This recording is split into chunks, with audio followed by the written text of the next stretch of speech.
ஓம் ஸ்ரீ குருப்யோ நம. ஓம் கம் கணபதே நம. ஓம் சாம் சௌம் சரவணபவாய நம. எல்லோருக்கும் வணக்கங்க. நான் நவநீத குருக்கள் பேசுகிறேன். முற்பிறவி என்பது தேவர்களுக்கும் உண்டா தெய்வங்களுக்கும் உண்டா என்ற கேள்வி எல்லோர் மனதிலும் எழலாம். நிச்சயமாக எல்லோருக்கும் அந்த மாதிரி இருந்திருக்கிறது. அதாவது அவதாரம் என்பது முன்கூட்டி எடுத்த அவதாரம் என்று சொல்வார்கள். அது மாதிரி முருகப்பெருமானுக்கும் ஒரு முற்பிறவி இருந்திருக்கிறது. அதை பற்றி நம்ம இந்த வீடியோவில் விரிவாக பேசுவோம். வைகாசி விசாகத்துக்கும் இந்த அவதாரத்துக்கும் எப்படி சம்மந்தப்பட்டிருக்காங்க அப்படிங்கிறத பற்றி நம்ம பார்ப்போம். இது வரைக்கும் நம்ம சேனலுக்கு வரல, இப்போ தான் வரலைங்கன்னா தயவு செஞ்சு சப்ஸ்கிரைப் பண்ணிக்கோங்க. பிடிச்சிருந்தால் லைக் பண்ணி ஷேர் பண்ணுங்க. எல்லாருக்கும் முருகனுடைய பெருமை எல்லாருக்கும் தெரியட்டும். என் தாயும் என கருள் தந்தையும் நீ சிந்தாகுலமானவை தீர்த்தெனையாள் கந்தா கதிர்வேலவனே உமையாள் மைந்தா குமராமரை நாயகனே மைந்தா குமராமரை நாயகன். இப்போ நம்ம நிகழ்ச்சிக்கு போவோம். அதாவது முருகனுடைய கதையை பற்றி பார்க்கிற போது முருகனுடைய அவதாரமே அஞ்ஞானத்தை அழிப்பது. அதாவது இந்த உலகத்தில் இருக்கக்கூடிய அஞ்ஞானத்தை அழிப்பதுன்னு அவருடைய முதல் நோக்கம். அதாவது சூரசம்ஹாரம் என்பது அஞ்ஞானம் மறைவது என்று எடுத்துக்கொள்ள வேண்டும். என்னென்னு கேட்டால் அஞ்ஞானத்தை ஞானமாக்கி மயிலாகவும் இந்த பக்கம் சேவல் கொடியாகவும் மாற்றினார் அவர். அப்படிப்பட்ட அந்த நாள் தான் சஷ்டி சூரசம்ஹாரம் என்று சொல்கிறோம். வைகாசி விசாகம் என்று சொல்வது முருகன் அவதரித்த திருநாள். அந்த வைகாசி விசாகத்தில் முருகன் ஏன் அவதாரம் பண்ணார், அவருடைய முக்கியத்துவம் இந்த விசாக நட்சத்திரத்துக்கு என்ன பொருந்தும் அப்படிங்கிறத பற்றியெல்லாம் நம்ம பார்க்க போகிறோம். முதல்ல நம்ம முருகனுடைய முற்பிறவியை பற்றி பார்ப்போம். அதாவது சிவபெருமான் பார்வதி தேவி இருவரும் கைலாயத்திலே அமர்ந்திருக்கின்ற பொழுது தேவர்களுடைய கூக்குரல் கேட்கிறது. தேவர்கள் எல்லோரும் ஒன்று கூடி வந்து அசுரர்களால் தாங்கள் இம்சிக்கப்படுவதை வருத்தத்துடன் தெரிவித்து இதற்கு ஒரு வழி செய்ய வேண்டும், பிரபு தாங்கள் தான் இதற்கு அனுகிரகம் செய்ய வேண்டும் என்று கேட்கிறார்கள். ஆனால் சூரபத்மனோ அதற்கு முன்பாகவே சிவனாரிடம் தங்களைத் தவிர எந்த சக்தியாலும் எனக்கு அழிவு வரக்கூடாது என்று வரம் பெற்றுவிட்டான். இதனை உணர்ந்த சிவபெருமான் விரைவில் ஒரு திருக்குமாரன் பிறப்பான், அவன் மூலம் உங்களுடைய கஷ்டங்கள் அனைத்தும் தீரும் என்று கூறி தேவர்களை அனுப்பி வைத்தார்.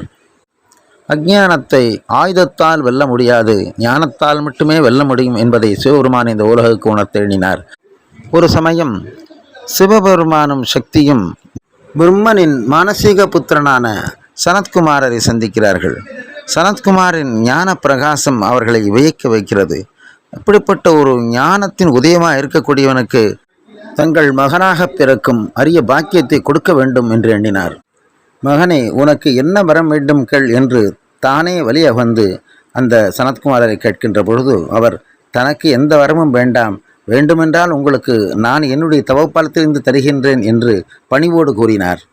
தனக்கே உபதேசம் செய்யக்கூடிய மிகுந்த வல்லமை படைத்த இந்த பிரம்மபுத்திரனை தனக்கு மகனாக வர வேண்டும் என்று எண்ணிக்கொண்டு, மகனே, நான் உன்னிடம் ஒரு வரம் கேட்கின்றேன், நீயே எங்களுக்கு திருக்குமாரனாக வர வேண்டும் என்று வேண்டிக் கொண்டார்.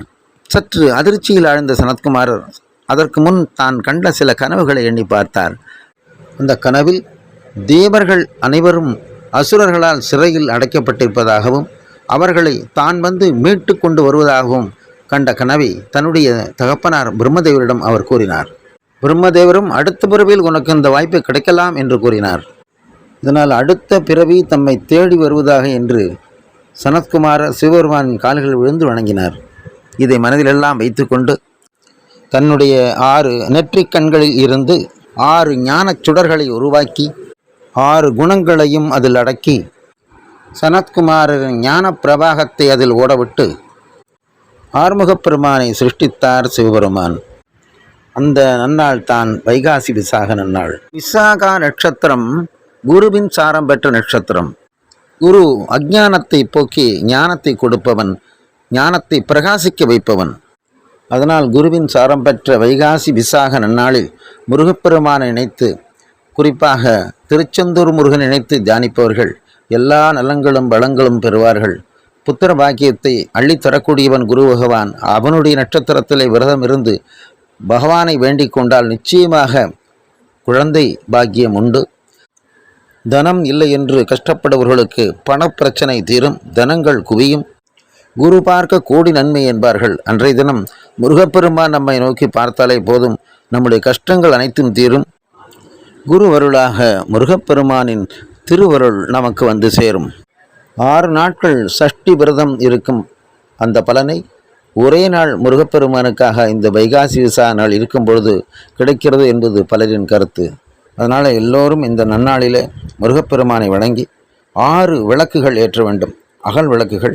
ஏனென்றால் பூமிகாரகன் அல்லவா செவ்வாய், அதற்கு அதிபதியாக இருக்கக்கூடியவன் முருகப்பெருமான்.